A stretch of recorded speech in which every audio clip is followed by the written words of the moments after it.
In this video, we're going to talk about 11 stocks that could see a massive rebound in 2022. We're going to talk about these 11 stocks by sorting them by their PEG ratio. Now, in case you have not taken advantage of the knowledge that you can learn in the Stocks and Psychology of Money course, link down below, and you have no idea what the PEG ratio is because you didn't use that Christmas coupon code yet, no worries, fear not. I will explain right now what the PEG ratio is. The PEG ratio, as any kind of ratio, is just a division.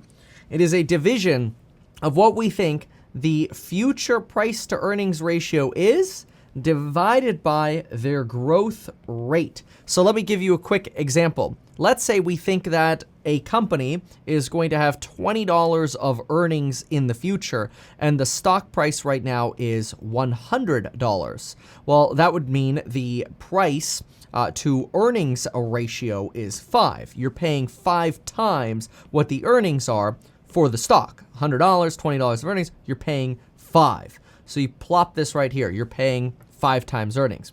If the growth rate of the company is 10%, then you're paying a PEG ratio of 0.5.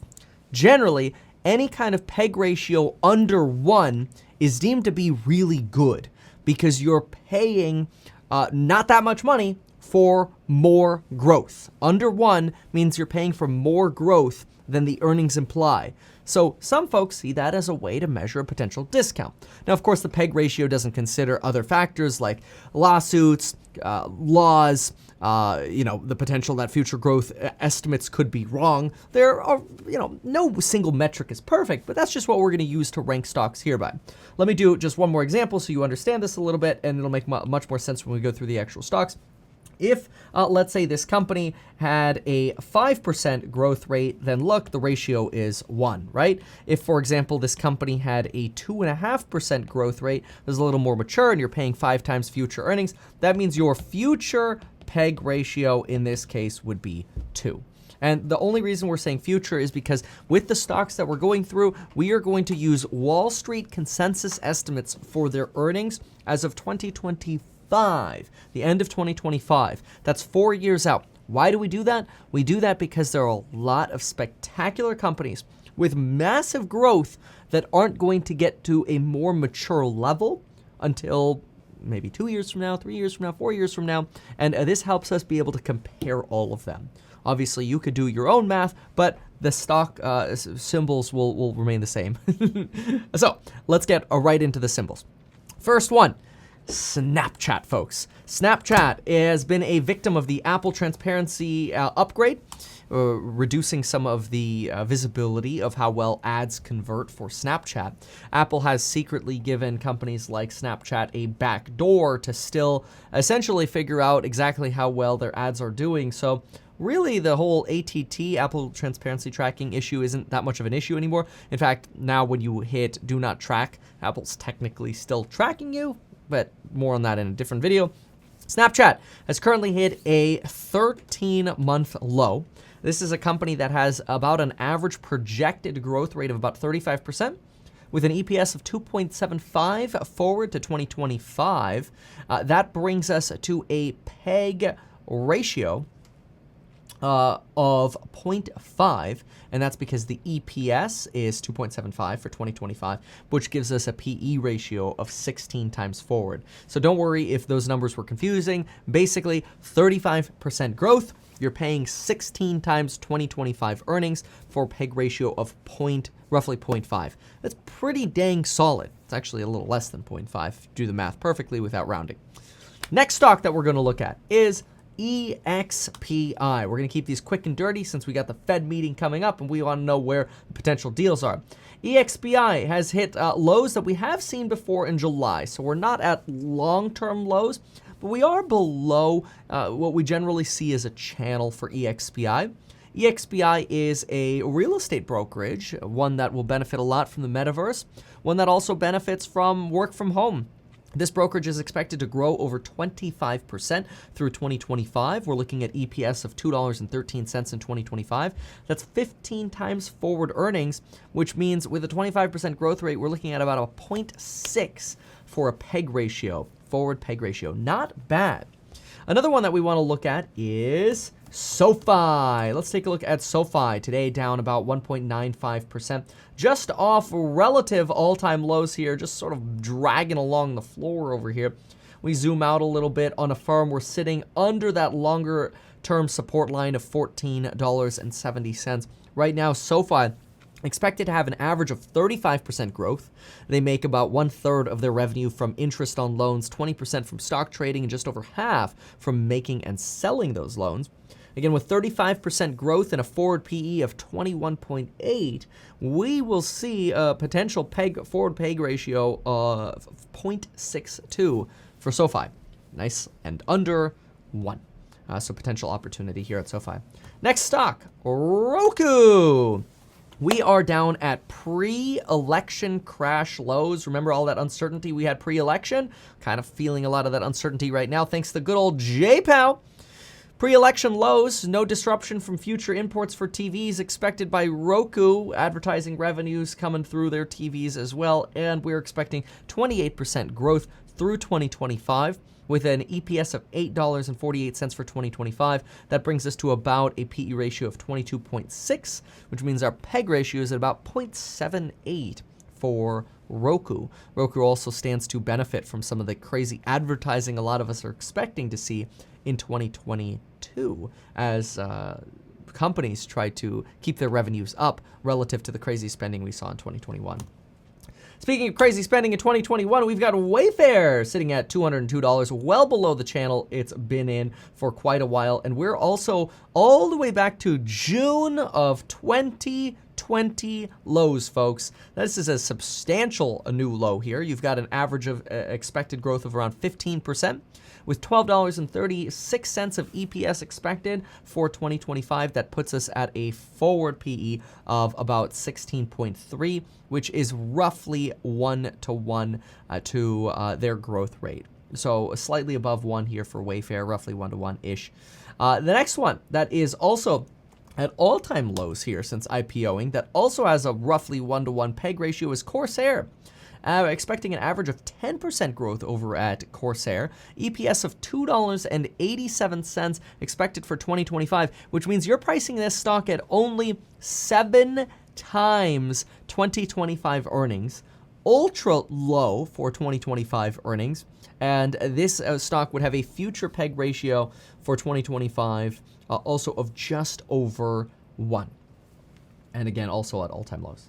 Next one I'm keeping an eye on is PayPal. PayPal sitting at a 13-month low. That last low coming over actually, we're at levels right now that we saw right around the election of 2020. Not quite those September 2020 lows that we saw. We're sitting at $185 a share. 13-month low, 19% expected growth rate, high margins at this company as well, which is very good. We're looking at a 2025 EPS of $9.95, and that is a 20%, or sorry, that's a PE of roughly 20, given that the stock is sitting at 180. Let's divide this really quick to make sure. 180 divided by 9.95, that's 18 for the forward PE with 19% growth. That does put us at about a 1-to-1 for a PEG. Very good. Next one that we have on deck is, it's a hated one, but it's Robinhood. Robinhood has a beautiful flag that we've drawn straight from all-time highs to 0, because that's basically what it feels like it's following. This is a joke, by the way, in case you're not familiar with basic TA. This is a joke. But you can learn basic TA and some incredible psychology of money and investing strategy in the Psychology of Money course linked down below. You consider bundling with the new course that we have on the Path to Wealth and the Real Estate Investing course. Price does go up at 11:59 p.m. on Christmas Day, so take advantage of that Xmas coupon code linked down below. But Robinhood, $15 billion market cap. They just acquired a crypto exchange firm, Cove Markets, that includes API integrations for multiple different exchanges acquired by Robinhood. Announced that it was acquired by Robinhood just yesterday. You are basically paying, let's make this comparison. If you compare Robinhood to the potential that Coinbase has around 7 times the users. So if you divide 7 times the market cap of Coinbase, that means you're paying about $7 billion for the crypto potential at Robinhood and only $8 billion for the existing stock brokerage. Or you're paying $15 billion for Robinhood and you're paying nothing for the crypto potential at Robinhood. Of course, you do have a payment for order flow risk, but after the early December lockups and the Jerome Powell madness, there are a lot of folks going for YOLO options. But anyway, this company is expecting earnings of 58 cents in 2025. Uneven growth expectations, though, so a lot of folks are playing this one for a big potential rebound trade rather than potentially a long hodl. However, if you were to long hodl this one, this does have expectations of, again, a growth somewhere around 20 to 25%. A little lumpy, though. Big growth now, maybe potentially some slower growth. So averaging somewhere between 20 to 25%, giving you a forward PE of about a 31 if you divide that, the current price by 58 for an EPS in 2025, which gives you a PEG ratio of about the mid-ones for Robinhood. Next stock is Square. Square's the next one on deck. Lowest price since the pre-election crash of 2020. We're sitting at 162 on Square, 164-ish right now on Square. It did hit recent lows today. We're looking at an EPS of $4.41 for 2025. That does give you a pretty high forward PE ratio of 37, but with an average of 25% growth, that gives you a PEG ratio of about 1.5. Not terrible. Disney is the next one on deck, is almost at a 13-month low. You've got massive Omicron fears pulling this one down, and an incredibly fast spread rate for Omicron.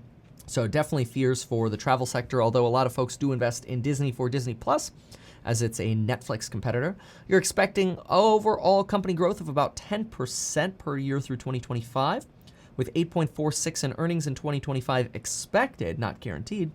That brings us to a 17.6 times forward multiple, which brings you to about a 1.7 PEG when we divide that earnings by growth. So 1.7 on the PEG, a little bit higher. And then the highest one that we're going to look at, that is a potential advertising opportunity for the madness of 2022, is Trade Desk. Not necessarily at recent lows, but bouncing around that 85 level, which was a prior resistance level for the stock. This company has 25% growth expected for the next 4 years. We're expecting 1.75 as an EPS, earnings per share, for 2025. Does put you at a relatively high 48 forward PE ratio, which gives you a PEG ratio of right around 2. This is probably the most expensive out of all of those that we're looking at. But many seeing this as a big old advertising play that you want to hop in on this declining trend on before the next breakout. Because take a look at this, folks. Look at the pattern here. Declining trend, breakout to all-time highs. Declining trend, breakout to all-time highs. And what do we got setting up right now? Another declining trend. So one to keep an eye on. Now, honorable mentions do go out to Airbnb, Matterport, NVIDIA, Cloudflare, aka Net, Lemonade, Palantir, and Tesla, as well as Shift. I did not include all of these, mostly because some of them, like NVIDIA, are not too far off their all-time highs. However, excellent company that I'm an investor in. Cloudflare has probably the highest valuation out of those that I've just mentioned, along with Palantir, so I did not include those in the PEG ratio because the PEG would go nuts on some of these. Shift Technologies has no path to profitability, along with Lemonade. However, these are selling off as well, and we do not have 2025 consensus estimates for Matterport yet. Anyway, this is what I'm paying attention to right now. If you found this helpful, consider sharing this video. Check out the programs on building your wealth down below. And folks, we'll see you in the next one. Thanks so much. Goodbye.